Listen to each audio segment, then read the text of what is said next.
Graça e paz, irmãos. Na sexta-feira passada aprendemos sobre a autoridade do Rei Jesus sobre a natureza. Hoje, porém, refletiremos acerca da sua autoridade sobre os demônios. E o texto que consideraremos está localizado em Lucas capítulo 8, versículos 26 ao 39. Lucas capítulo 8, versículos 26 ao 39. Assim lemos o texto. E navegaram para a terra dos Gadarenos, que está de fronte da Galiléia.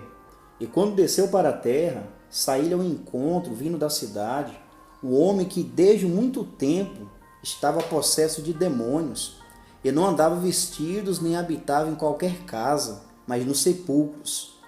E quando viu a Jesus, prostrou-se diante dele, exclamando e dizendo com alta voz: Que tenho eu contigo, Jesus, Filho do Deus Altíssimo?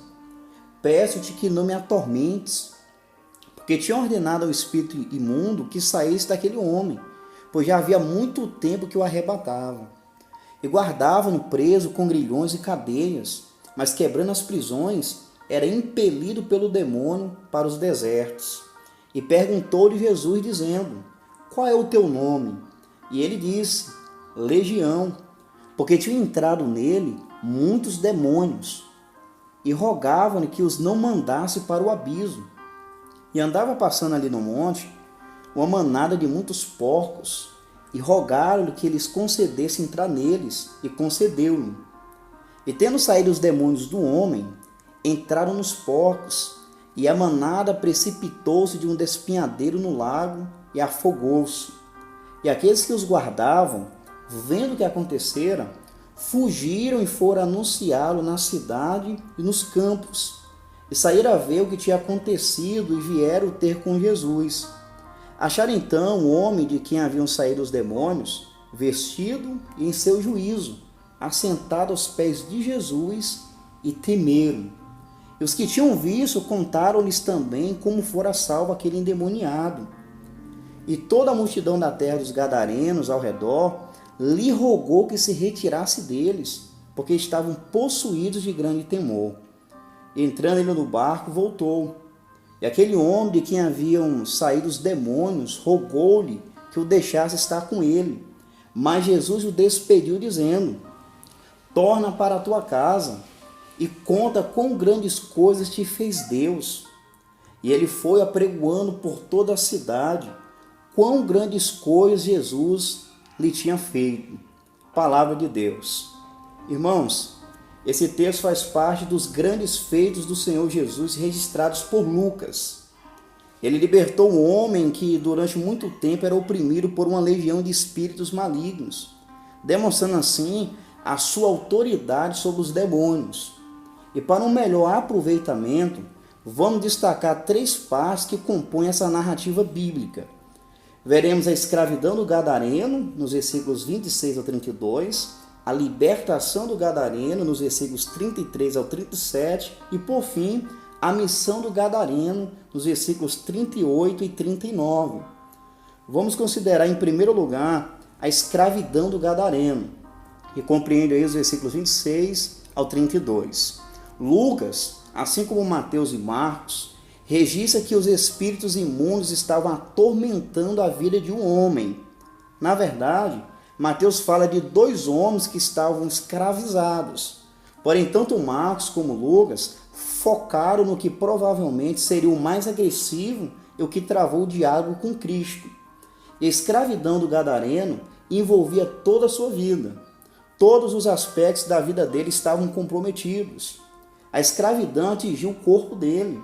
O texto diz que ele não andava vestido. O grau de humilhação que os demônios levaram o Gadareno foi notável. E sem vestes, ele estava vulnerável ao frio e ao calor. Marcos ainda diz que ele se feria com pedras. Os demônios levavam o Gadareno a se automutilar. Ele se feria com pedras pontiagudas. E como andava sem vestes, as marcas das escoriações, dos ferimentos, ficavam visíveis a todos. E além dele mesmo se ferir, foi por vezes preso com grilhões e cadeias, embora sempre as quebrava e as fazia em pedaços. E essa escravidão afetou também a sua fala. Marcos escreveu que ele andava sempre de dia e de noite, clamando pelos montes e pelos sepulcros. Amados, aquele homem gritava de forma assustadora. A sua voz era usada pelos demônios. E os seus sentimentos não ficaram fora disso. O gadareno teve os seus sentimentos aprisionados pela fúria. Mateus diz que tanto esse como o outro endemoniado eram ferozes. E Marcos complementa dizendo que ninguém podia amansar, ele era violento, furioso. A sua mente era igualmente controlada. Como lemos no versículo 27, há muito tempo ele estava possesso de demônios. E no versículo 30, tinham entrado nele muitos demônios. Irmãos, ele não fazia o uso normal das suas faculdades mentais. Em relação à sua vontade, era também dominada.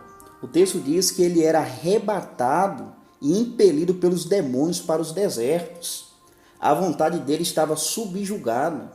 Ele era arrebatado com grande violência e impelido por uma força que para ele era irresistível.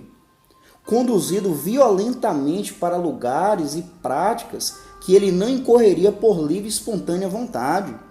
E além desses infortúnios, o tormento do gadareno envolvia também o distanciamento forçado da sua família. Ele não vivia em casas, mas nos sepulcros. Estava longe da sua família. No versículo 39, após Jesus o ter libertado, mandou que ele voltasse para casa e anunciasse o que Deus lhe fez. Mas enquanto isso, ele morava em rochas, em cavernas. O cemitério era o seu habitat. Os sepulcros era a sua residência. E além de tudo isso, ele ainda sofria detrimento social. Ele não era uma pessoa sociável, nem bem-vindo entre as pessoas. Quando Mateus escreveu sobre a sua fúria, disse que ninguém podia passar pelo caminho onde ele estava. Passou a ter uma vida antissocial, porque oferecia perigo a todos que se aproximassem. E Lucas, irmãos, foi cuidadoso ao especificar por 2 vezes no texto o período que ele ficou nessa condição. Ele disse, desde muito tempo. Não foi um dia nem outro que ele ficou nesse estado, mas Lucas destacou, por muito tempo. O quadro era extremamente lamentável e degradante. Meus irmãos, essa primeira cena que o evangelista narra é muito importante que entendamos. Lucas tensionava mostrar a autoridade de Jesus sobre os espíritos malignos, mas não deixa de fora o que esses seres malévolos haviam feito na vida daquele homem. Nós já sabemos que devemos evitar superestimar, bem como subestimar a atividade dos demônios, mas que devemos encará-la com seriedade à luz das Escrituras. O que eles fizeram na vida do gadareno continua a fazer na vida de muitas pessoas ao longo da história. Embora, é claro, a possessão não seja a única maneira deles agirem. O apóstolo Paulo, ao falar do estado dos crentes antes da salvação, disse que o maligno opera agora na vida dos desobedientes. Ouça Efésios capítulo 2, versículo 2, em que no outro tempo andastes, segundo o curso deste mundo, segundo o príncipe das potestades do ar, do espírito que agora opera nos filhos da desobediência. Todas as pessoas que ainda não se renderam a Cristo estão suscetíveis à ação do maligno. João escreveu na sua primeira epístola que o mundo está ligado ou jaz no maligno. Paulo diz aos Coríntios que o Deus desse século, se referindo ao diabo, cegou os entendimentos dos incrédulos, para não resplandecer sobre eles a luz do Evangelho de Cristo. Esse era o nosso estado, irmãos, e continua sendo o de todos os descrentes.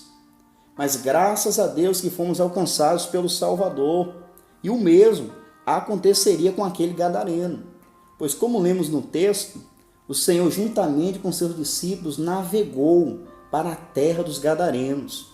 E quando o Senhor chegou naquele lugar, o versículo 28 nos informa, e quando viu a Jesus, prostrou-se diante dele, exclamando e dizendo com alta voz, que tenho eu contigo, Jesus, Filho do Deus Altíssimo. Peço-te que não me atormentes. Amados irmãos, vimos que ninguém podia amansar aquele homem, mas diante de Cristo, da sua autoridade, ele se prostrou. E é necessário notar que a autoridade de Cristo sobre os demônios foi reconhecida por eles. Eles, diferente dos discípulos que teve uma compreensão progressiva acerca da identidade de Jesus, eles reconheceram de imediato que Jesus Cristo é o Filho do Deus Altíssimo. E ao reconhecer a autoridade de Jesus sobre eles, os demônios fizeram 3 pedidos para Jesus Cristo. E todos eles, irmãos, todos relacionados com algo em comum, que Jesus não os mandasse para o tormento. No final do versículo 28, eles pediram para Jesus não os atormentar. Eles atormentavam o gadareno, mas não queriam ser atormentados pelo Senhor. Intrigante isso, não é verdade? No evangelho escrito por Marcos, lemos que eles pediram em nome de Deus para Jesus não os atormentar. E no relato de Mateus, eles disseram: viesse aqui para atormentarmos antes do tempo. Eles sabiam, irmãos, que Jesus é aquele que os julgará no dia do juízo final. Ou seja, eles sabiam que Jesus é o juiz e que a condenação deles era certa. Os 2 últimos pedidos que eles fizeram guardam semelhança com o primeiro. Em Lucas capítulo 8, versículo 31, eles pediram para Jesus não os mandar para o abismo, que é uma referência ao inferno preparado para o diabo e para eles. E ainda no versículo 32, rogaram que Jesus lhes concedesse entrar nos porcos, o que Jesus permitiu. Eles tremiam ir para o lugar de tormento naquele momento e rogaram para possuir os porcos. Em resumo, irmãos, eles reconheceram a autoridade suprema de Cristo ao se prostrarem diante do Senhor, ao reconhecerem quem Ele é, o Filho do Deus Altíssimo e juiz, bem como o que Ele fará, lançará os demônios no dia do juízo, no tormento eterno.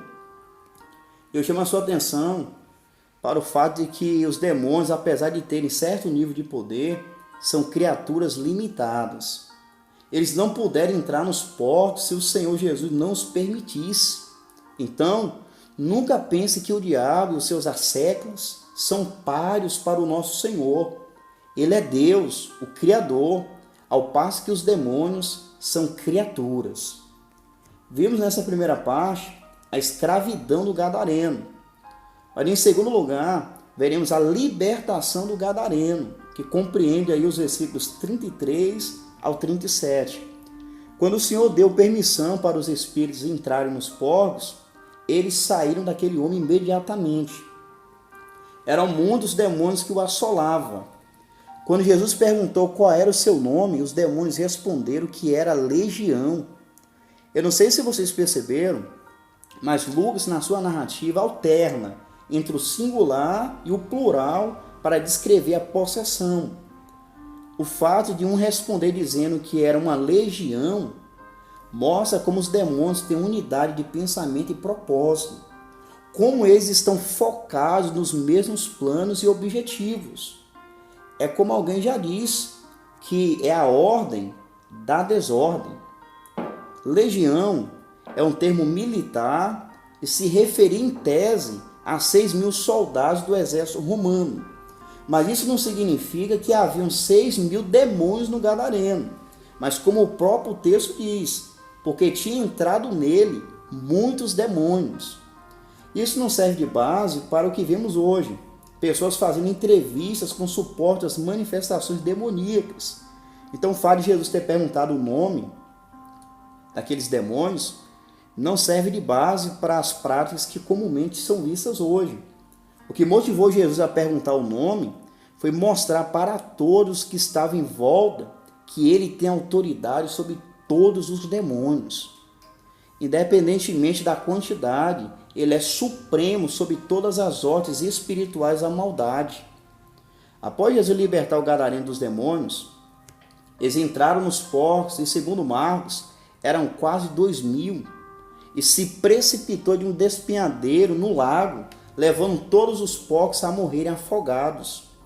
Aqueles que cuidavam da manada de porcos, chamado de porqueiros por Mateus, ao verem tudo aquilo, fugiram do lugar e foram anunciando na cidade e nos campos o que eles haviam presenciado.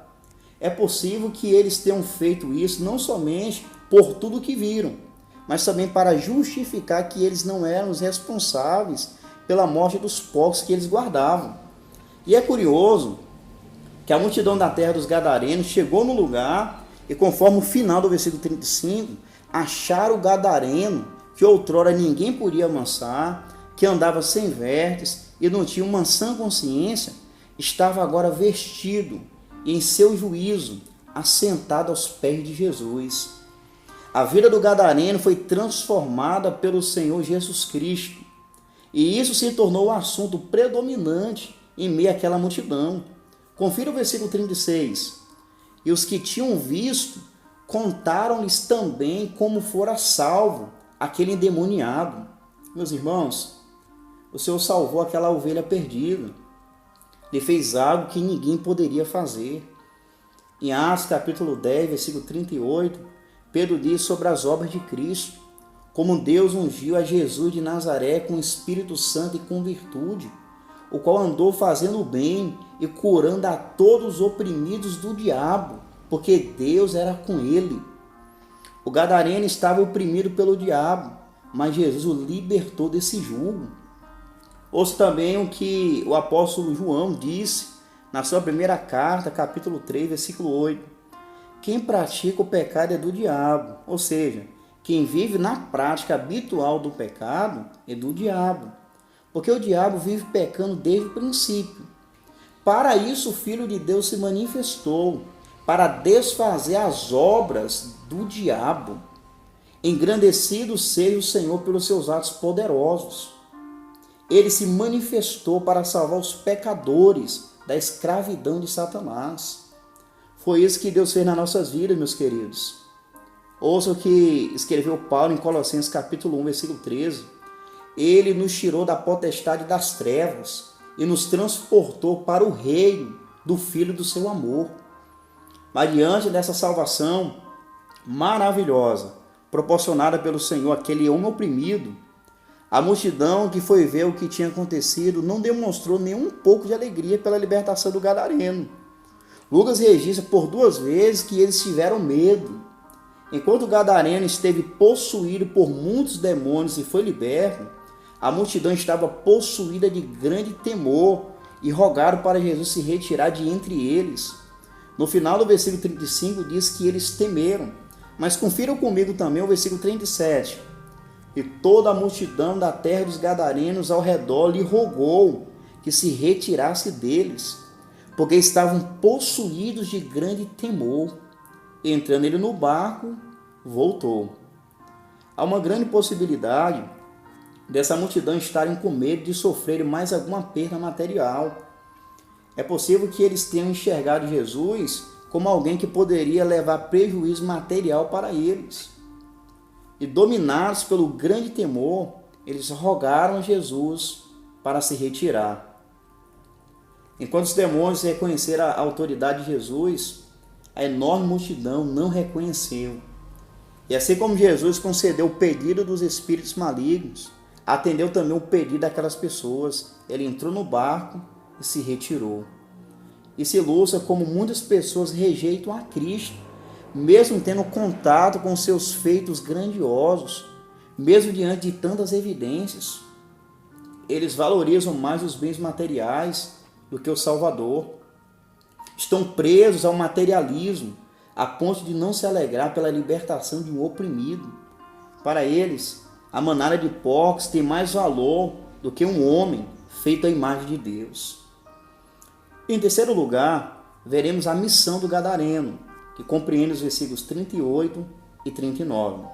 Aquele homem que foi transformado, ao ver seu benfeitor se retirando a pedido dos seus conterrâneos, quis acompanhar Jesus. Ele, em contraste com a multidão, queria estar com Cristo, queria estar junto com o Senhor. Veja o versículo 38. E aquele homem de quem haviam saído os demônios rogou-lhe que o deixasse estar com ele. Observe que ele também rogou ao Senhor. Ele pediu para que Jesus o deixasse acompanhá-lo. Ele reconhece a autoridade de Cristo. Ele pede autorização para segui-lo. Mas o curioso é que o Senhor Jesus não atendeu o seu pedido. Veja a resposta do Senhor no início do versículo 39. Torna para a tua casa e conta quão grandes coisas te fez Deus. Irmãos, os demônios rogaram e o Senhor atendeu, porque ele libertaria o gadareno e ainda não era a hora de lançar os demônios no abismo. A multidão rogou e o Senhor atendeu, se retirando de entre eles. Mas o homem que ele libertou o rogou, porém o Senhor não atendeu. Mas a pergunta é, por que ele não atendeu? O rei Jesus não concedeu o pedido do gadareno, porque tinha uma missão especial para ele. Aquele homem foi ordenado a levar as boas novas para a sua casa. Pelo que vimos na escravidão do gadareno, ele foi assolado em todas as áreas da sua vida, inclusive na sua vida familiar e social. Quando Jesus ordenou que ele voltasse para a sua casa e contasse quão grandes coisas Deus havia feito por ele, Cristo estava também restaurando ele e a sua família. Ele saiu arruinado de casa, mas voltaria restaurado. Ele saiu com os demônios, mas voltaria com Deus. Ele saiu inconsciente, mas voltaria em juízo perfeito. Ele saiu como instrumento do maligno, mas voltaria como instrumento de Deus. Irmãos, isso é fascinante. Ele não somente foi libertado, mas recebeu a missão de levar a palavra do Senhor. Essa é uma tarefa que todos aqueles que foram salvos por Jesus devem realizar, a de anunciar as boas novas de salvação. Todos os que foram chamados pelo Evangelho são enviados para anunciar o Evangelho. E no final do versículo 39, somos informados que ele não se limitou a contar somente aos da sua casa. Ele pregou por toda a cidade. Observe o texto. E ele foi apregoando por toda a cidade quão grandes coisas Jesus lhe tinha feito. Marcos explica que ele começou a anunciar em Decápolis, que era o conjunto de 10 cidades. Ele recebeu a missão e a cumpriu de modo abrangente. Aqueles que expulsaram Jesus das suas terras ouviu do gadareno acerca de quem eles haviam rejeitado. E uma coisa de suma importância que não podemos deixar passar despercebido foi o conteúdo da pregação do gadareno. Cristo mandou que ele contasse quão grandes coisas Deus lhe fez. Mas o texto diz que ele foi apregoando quão grandes coisas Jesus lhe tinha feito. Vocês notaram isso? Aquele homem reconheceu a divindade de Cristo. Se Jesus mandou ele dizer o que Deus fez, e ele disse que foi Jesus quem fez, isso mostra claramente como ele reconheceu que Jesus é Deus. Ele entendeu que as quão grandes coisas que Jesus realizou, que é justamente o que Lucas está mostrando no seu evangelho, somente Deus pode fazer. Ele tem autoridade sobre os demônios, porque ele é Deus. E por isso ele fez coisas tão grandiosas na vida daquele homem, como também fez nas nossas vidas. Os demônios fizeram muitas coisas ruins na vida dele, mas o Rei Jesus fez coisas grandiosas, maravilhosas na sua vida. Eu te convido a refletir sobre o que Cristo fez na sua vida, meu irmão. Ele te tirou do império das trevas e te transportou para o reino do seu Filho amado. Ele te chamou das trevas para a sua maravilhosa luz. Ele nos ofereceu uma tão grande salvação, como diz o escritor aos Hebreus. Você tem considerado o que Jesus fez na sua vida como quão grandes coisas, ou tens ignorado tamanha obra? Reflita. Valorize a grande redenção e anuncie a todos que puderem sobre o que Deus te fez e como Ele teve misericórdia de ti.